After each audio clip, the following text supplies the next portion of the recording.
German cars terrify used buyers for legitimate reasons. I've personally witnessed a 2012 BMW X5 require $14,000 in repairs before hitting 100,000 miles. I've diagnosed Audi A6 electrical systems that would have been cheaper to light on fire than actually fix. And I've watched Mercedes owners cry, literally weep, when service advisors quoted them $8,000 for air suspension work. That reputation is earned, it's documented, and it's expensive. But here's what the market doesn't understand. Not every German vehicle is an engineering catastrophe waiting to bankrupt you. 3 specific models exist where German manufacturers accidentally built something reliable, then watched it depreciate into oblivion because buyers can't differentiate between genuine nightmares and legitimate exceptions. These aren't the usual suspects. You won't find E-Class sedans or 3 Series on this list. I'm talking about vehicles that mechanics who specialize in European repair actually own themselves. The ultimate endorsement in an industry where trust is measured in dollar signs and diagnostic hours. Let me show you the 3 German cars that defy everything you think you know about Teutonic reliability. Subscribe to Car Care Nest and enable notifications immediately, because we're exposing the German vehicles that survived while everything around them became cautionary tales about extended warranties and second mortgages. Number 1. Volkswagen Golf TDI, 2010, 2014, 6th generation. The Dieselgate gift. The Dieselgate scandal destroyed TDI values overnight, creating the single greatest used car arbitrage opportunity in modern history. Here's what actually happened. Those 2.0-liter TDI engines didn't explode, didn't grenade their turbos, and didn't develop catastrophic failures. They exceeded emission standards during testing through software cheating, which is illegal but doesn't make the engines mechanically unsound. VW bought back thousands, fixed the emissions with software updates, then dumped them back into the used market at catastrophic discounts because the brand was radioactive. Smart mechanics immediately recognized that a reliable diesel engine with 45 highway miles per gallon just became available for $8,000 when it previously cost $28,000. That EA288 2.0-liter TDI is VW's most refined diesel ever. Common rail injection with proper DPF and SCR systems that actually work when maintained correctly. The 6-speed DSG dual-clutch transmission had issues in earlier generations, but 6th-gen models got revised mechatronics units that resolve shift quality and longevity problems. Manual transmission versions are even better. VW's 6-speed stick is agricultural simple and essentially bulletproof. I know an independent VW specialist who bought 3 Dieselgate buyback Golfs at auction. He spent $2,000 each getting them through state inspections with the updated software, then sold 2 at modest profit while keeping the cleanest one for his wife. That 2013 TDI now has 218,000 miles. Total repairs beyond maintenance? 1 EGR cooler at 160,000 miles for $900.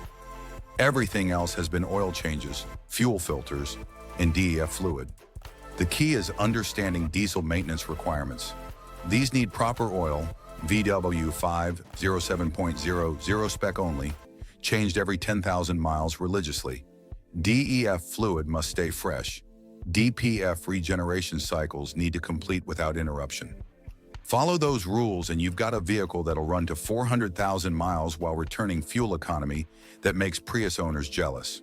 You're finding post-Dieselgate buyback examples with 70,000 miles for $9,000. That same vehicle, new cost $32,000. The market's irrational fear of anything Dieselgate related created pricing that makes zero mechanical sense. Number 2, Porsche Boxster, 2005 to 2008, 987.1 generation. The affordable mid-engine myth. Everyone knows Porsches are expensive nightmares, except when they're not. The 987.1 Boxster with the 2.7-liter or 3.2-liter flat-6 engine represents Porsche's most reliable modern platform, which nobody believes until they examine actual ownership data. Here's reality. These engines share architecture with 911 motors proven to 200,000 miles when oil gets changed properly with full synthetic every 5,000 miles. Not the 10,000-mile intervals Porsche marketing claims, but actual 5,000-mile changes using quality synthetic. The intermediate shaft bearing issue that plagued 996 generation 911s was completely resolved by 987 production. The manual transmission is Porsche's legendary gearbox, precise, mechanical, and essentially indestructible. The Tiptronic automatic isn't exciting, but it's reliable when fluid gets changed every 40,000 miles. What destroys these financially isn't engine failure.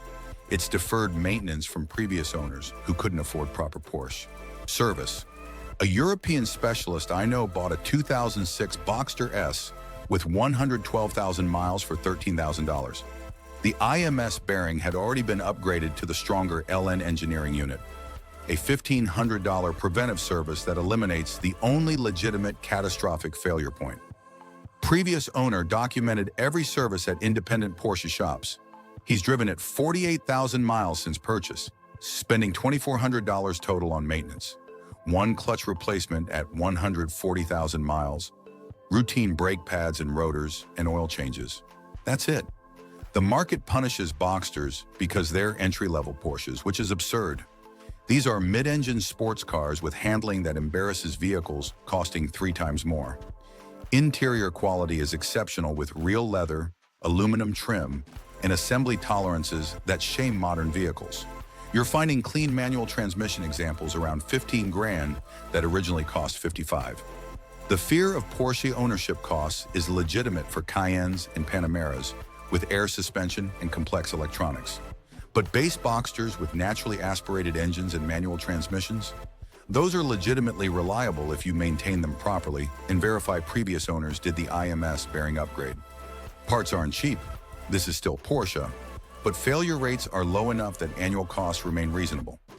Number 3, Mercedes-Benz E320CDI, 2005 to 2006 W211. The diesel exception. Mercedes-Benz built exactly 2 model years of W211 E-Class with the OM648 3.2-liter V6 diesel for the US market before abandoning it due to emissions regulations. Those 2 years represent the most reliable modern Mercedes sold domestically, which almost nobody realizes because Mercedes' diesel reputation in America is non-existent. That OM648 engine is agricultural simple compared to modern Mercedes powertrains. No complex twin-turbo setups, no hybrid systems, just a robust diesel V6 with proven injector technology and traditional fuel delivery. The 5-speed automatic transmission is the older 7.2 2.6 design, hydraulically controlled, not electronically shifted, making it significantly more reliable than the 7-speed units that followed. What makes these exceptional is combination of legendary Mercedes diesel durability with traditional transmission technology before engineers overcomplicated everything. A diesel performance specialist owns a 2005 E320CDI with 273,000 miles that he bought for $8,000 from an estate sale. Original owner was a German expat who maintained it exclusively at Mercedes dealer until his passing.